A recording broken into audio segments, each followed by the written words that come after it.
Hello students, आज हम लोग कक्षा 11वीं में इकाई 3 आधुनिक आवर्त सारणी के बारे में पढ़ने वाले हैं। ठीक है, मॉडर्न पीरियोडिक टेबल। तो सबसे पहले हम आधुनिक आवर्त नियम देखेंगे।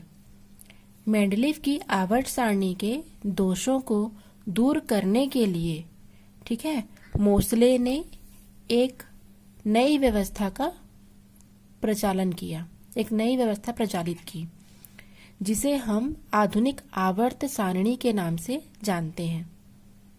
उन्होंने यह बताया कि तत्वों के रासायनिक गुण उनके इलेक्ट्रॉनिक व्यवस्था पर निर्भर करते हैं, अर्थात उनके परमाणु क्रमांक पर निर्भर करते हैं।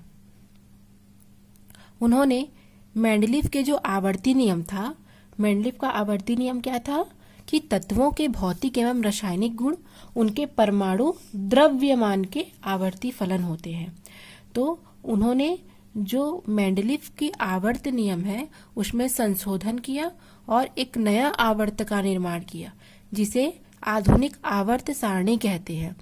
हम जो आवर्त तालिका पढ़ते हैं वो मेंडलीव की आवर्त तालिका नहीं है। ठीक है, हम लोग आधुनिक आवर्त नियम जिससे मोसले ने दिया था उससे हम अपना पढ़ाई आगे बढ़ाते हैं।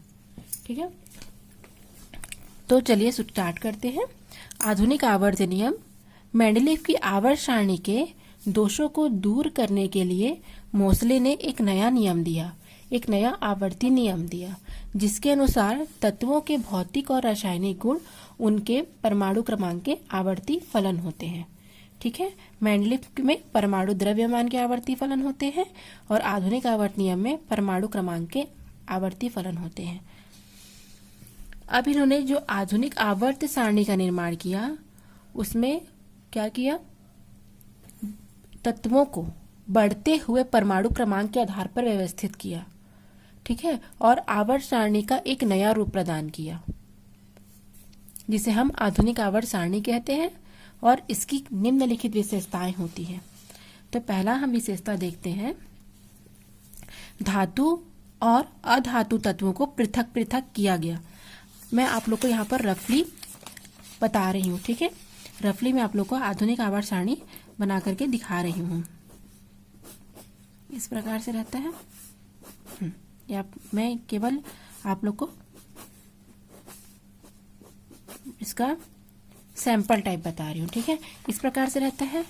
ये एस ब्लॉक रहता है, ये पी ब्लॉक रहता है। एस ब्लॉक और पी ब्लॉक के मध्य में डी ब्लॉक को रखा जाता है, जिन्हें संक्रमण तत्व कहते हैं। और नीचे में दुर्लभ मृदा तत्व, यह एफ ब्लॉक रहता है, जिसको अंतः संक्रमण तत्व कहते हैं। इसे धातु तत्व कहते हैं। इसमें अधातु और उपधातु रहते हैं। ठीक है, तो इस प्रकार से तत्वों का निर्माण होता है। तो सबसे पहले आधुनिक आवर्त सारणी में, ठीक है, धातु और अधातु को अलग अलग रखा गया। दूसरा पढ़ते हैं, प्रबल धात्विक तत्वों को संक्रमण तत्वों के बाईं ओर समूह 1 व 2 में, संक्रमण तत्वों को बीच के समूह में, समूह तीसरे से समूह 12वें में, और अधातु तत्वों को दाईं ओर के समूह 13 से 17 तक में रखा गया। कहने का मतलब ये है, जो प्रबल धातु तत्व है, ठीक है, ये क्या है, प्रबल धातु तत्व है। इन्हें कहाँ रखा गया, समूह 1 और 2 में। ठीक है, इन्हें कहाँ रखा गया, इन्हें समूह 1 और 2 में रखा गया। और एस ब्लॉक इसे हम कहेंगे, और ए मतलब एस ब्लॉक और पी ब्लॉक के मध्य में जो डी ब्लॉक है, जिन्हें हम संक्रमण तत्व कहते हैं, ठीक है, उनमें समूह 3 से लेकर के 12 तक के, ठीक है, तत्वों को रखा गया। और पी ब्लॉक में 13, 14, 15, 16, 17 तक के तत्वों को रखा गया। और 18वें तत्वों को हम क्या कहते हैं, अक्रिय गैस तत्व। तो इस प्रकार से एक आवर्त सारणी की निर्माण होता है। तीसरा पॉइंट देखेंगे कि तत्वों में इलेक्ट्रॉन भरने के आधार पर समस्त S block, P block, D block तथा एफ ब्लॉक के तत्वों में विभाजित किया। अब इलेक्ट्रॉन भरने के आधार पर इस चित्र से हम देखेंगे, इलेक्ट्रॉन भरने के आधार पर इन्हें S, P, D और नीचे में हम F ब्लॉक को रखेंगे, उसे विभाजित कर दिया गया। ठीक है।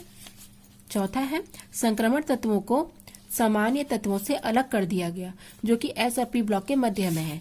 ये D ब्लॉक के तत्वों को संक्रमण तत्व कहा जाता है। तो क्यों कहा जाता है? क्योंकि जो D ब्लॉक के तत्व होते हैं वो S ब्लॉक और P ब्लॉक के तत्वों के मध्य स्थित होते हैं। तो इन दोनों के गुणों से ये समानता प्रदर्शित करते हैं, इसलिए इनको हम संक्रमण तत्व कहते हैं। ठीक है। तो इनको मध्य में रखा गया, S और P ब्लॉक के मध्य की जगह इनको दिया गया। उसके बाद है दुर्लभ मृदा तत्वों को लैंथेनाइड और एक्टिनाइड अर्थात F ब्लॉक तत्वों को उपयुक्त स्थान पर मुख्य आवर्त के बाहर नीचे रखा गया। यहाँ पर आप देख रहे हैं S, P और D, लेकिन F ब्लॉक को यहाँ नीचे रखा गया है, तो इसे लैंथेनाइड और एक्टेनाइड बोला जाता है। लैंथेनाइड क्यों कहा जाता है? क्योंकि लैंथेनम के बाद आने वाले 14 तत्वों को क्या कहा जाता है? लैंथेनाइड तत्व, लैंथेनाइड तत्व कहा जाता है। लैंथेनम के बाद आने वाले 14 तत्वों को। उसी प्रकार एक्टिनियम के बाद आने वाले 14 तत्वों को क्या कहा जाता है? एक्टिनाइड कहा जाता है। ठीक है। तो उसे हम अलग से नीचे में उन्हें क्या किया गया? स्थान दिया गया। ठीक है। और इसे क्या कहा जाता है? अंतः संक्रमण तत्व कहा जाता है। लैंथेनम के बाद आने वाले 14 तत्वों को लैंथेनाइड, एक्टिनियम के बाद आने वाले 14 तत्वों को एक्टिनाइड कहा जाता है। उसके पश्चात एक ही वर्ग के दो उपवर्गों को दूर कर दिया गया। एक ही वर्ग के दो उपवर्ग, जैसे मेंडलीफ ने एक ही वर्ग के दो उपवर्ग बनाए थे, उन्होंने हाइड्रोजन को क्या किया था? 2 जगह स्थान दिलवाया था, एक प्लस में एक माइनस में, तो वो सब यहाँ पर हटा दिया गया। ठीक है। यहाँ पर फिर से दिया गया है कि हाइड्रोजन को समूह 1 में शिखर पर बिना समूह तत्व मानकर रखा गया। क्या किया जाता है? आप देखते हैं आवर्त तालिका में हाइड्रोजन यहाँ पर सबसे फ्रंट में स्थित होता है, ऊपर में, तो इसको क्या किया गया? बिना समूह का तत्व मान करके रखा गया। ठीक है। क्योंकि हाइड्रोजन का एक परमाणु क्रमांक है, अर्थात वो इलेक्ट्रॉन ले भी सकता है, इलेक्ट्रॉन दे भी सकता है, इसलिए उसे क्या किया गया? अलग से शिखर पर रखा गया। ठीक है। ये आप लोग स्क्रीनशॉट कर सकते हैं।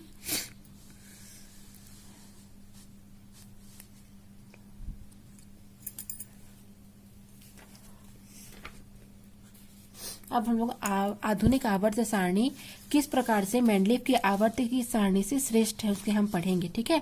कि आधुनिक आवर्त सारणी की मेंडलीफ की आवर्त सारणी से श्रेष्ठता, क्यों आधुनिक आवर्त सारणी श्रेष्ठ है मेंडलीफ की आवर्त सारणी से।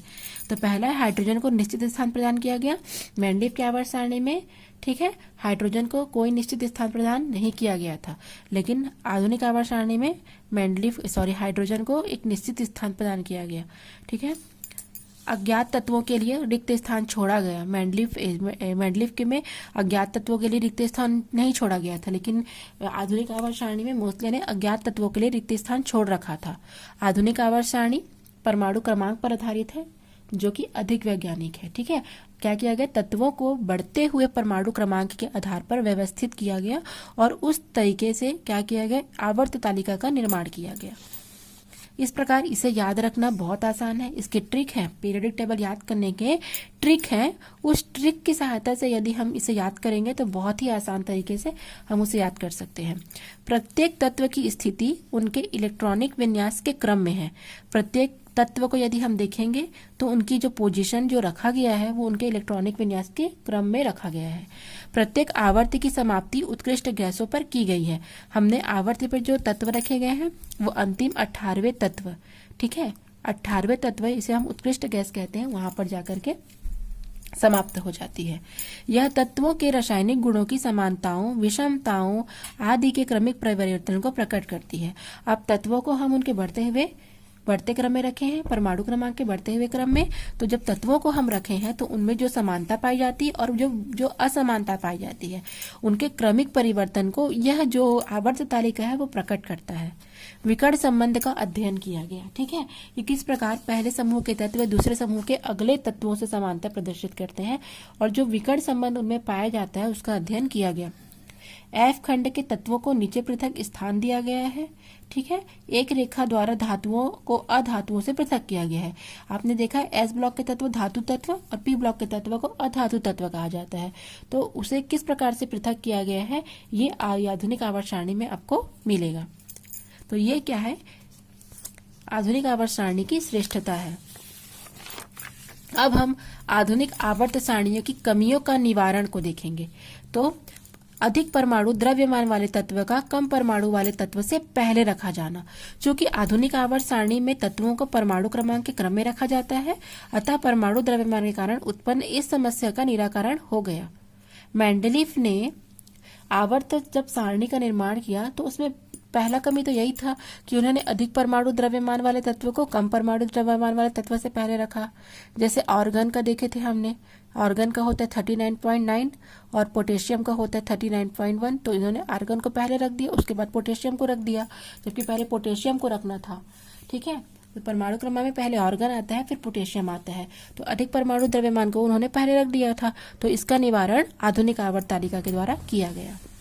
समस्थानिकों का स्थान, चूंकि एक ही तत्व के सभी समस्थानिक का जो परमाणु क्रमांक होता है वो एक ही होता है, अतः उनको एक ही स्थान प्रदान किया जाना चाहिए। लेकिन मेंडलीफ ने ऐसा नहीं किया था, इन्होंने पृथक पृथक स्थान पर रख दिया था समस्थानिकों को। तो आधुनिक आवर्त सारणी में इस समस्या का निराकरण किया गया। ठीक है, उसके पश्चात है हाइड्रोजन को वर्ग फर्स्ट एवं 7वें वर्ग के ए में रखा गया है, क्योंकि वो क्षार धातु के समान भी बाह्यतम कोश से इलेक्ट्रॉन क्या करता है, दान करता है, या हैलोजन के समान इलेक्ट्रॉन ग्रहण करता है। ठीक है, तो इसके समस्या का भी निराकरण मोसले ने किया। उन्होंने हाइड्रोजन को क्या किया, फ्रंट ऊपर में सबसे शिखर में उन्होंने वहां पर जगह दी। ठीक है, तो इस प्रकार से मेंडलीफ की आवर्त सारणी की जो कमियां थी उसे आधुनिक आवर्त सारणी के द्वारा दूर कर लिया गया। तो आज का ये क्लास हमारा यहीं पर खत्म होता है। Thanks for watching.